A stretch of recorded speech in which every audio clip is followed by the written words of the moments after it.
Bonjour tout le monde. Alors, euh, je vous refais une vidéo là parce que YouTube arrête pas de me les bloquer en ce moment.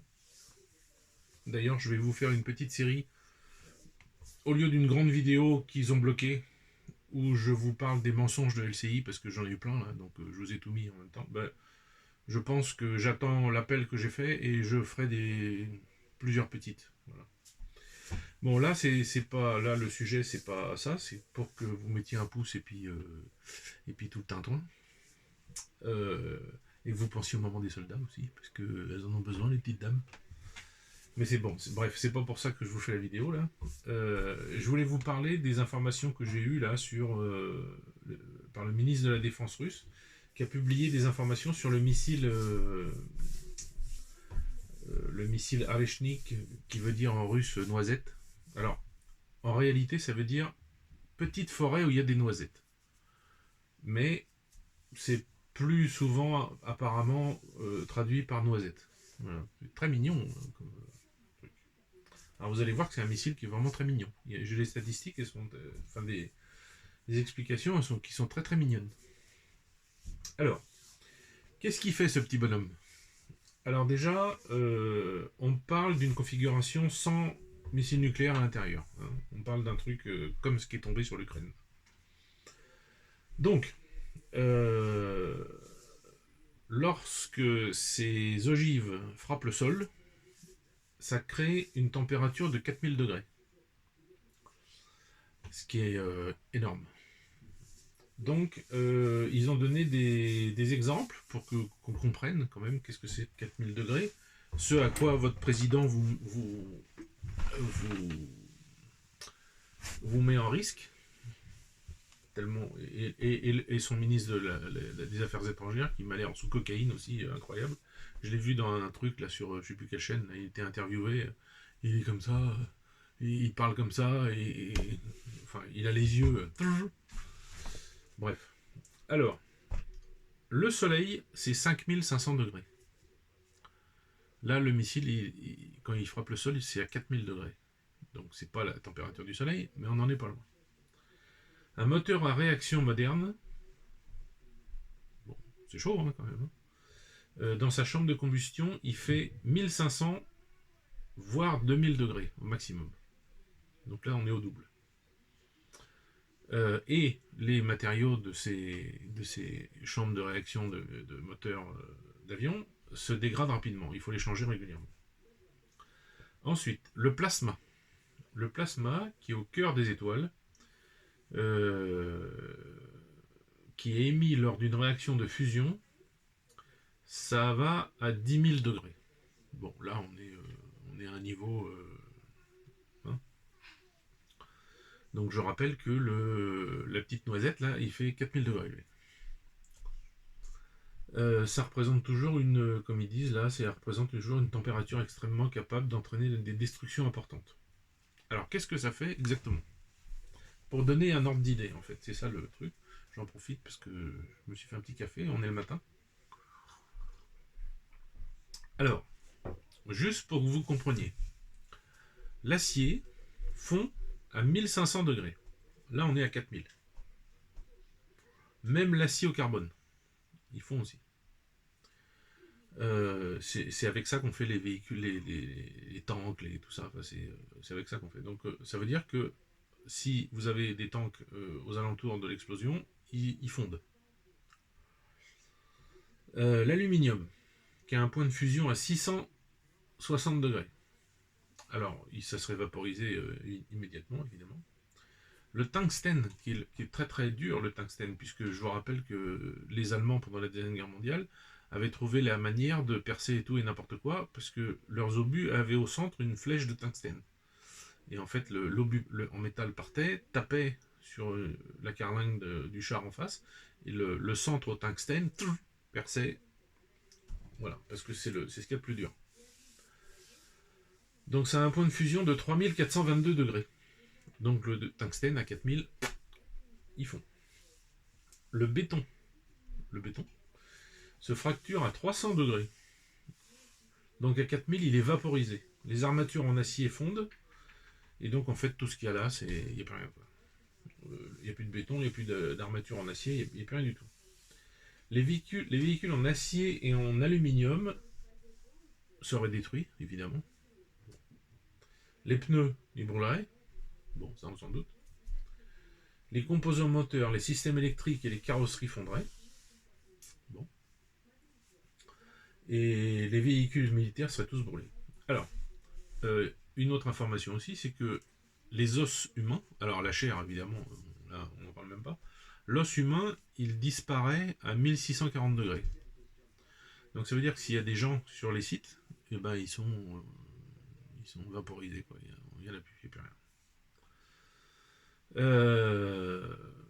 Alors, concernant les structures en acier, l'acier fond à 1500 degrés et il perdrait son intégrité à 4000. C'est-à-dire que il fond, il peut à la rigueur fondre, mais rester, si vous voulez, et puis ça refroidit, et puis bon, ça tient. Mais en fait, il fondrait, quoi. Il laisserait à son point de rupture de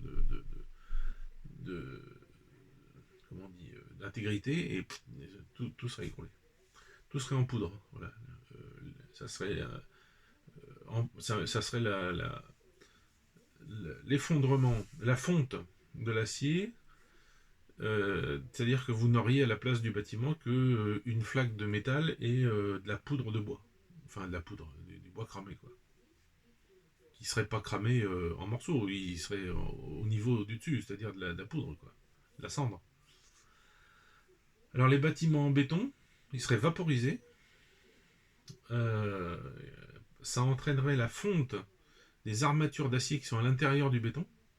Vous savez qu'un bunker, c'est fait en béton, mais à l'intérieur, c'est des armatures en acier, comme pour votre maison, quoi. Pour les fondations, ils mettent des câbles de métal à l'intérieur, enfin des câbles, c'est pas des câbles, mais vous voyez ce que je veux dire. Et voilà. Bon, bah ça, c'est-à-dire le béton à 300 degrés, déjà, il se fissure, et à l'intérieur, tout ce métal, là, il fondrait. Donc ça veut dire qu'il n'y a plus de structure, quoi. Le béton, ça serait juste un truc friable, quoi, le bunker.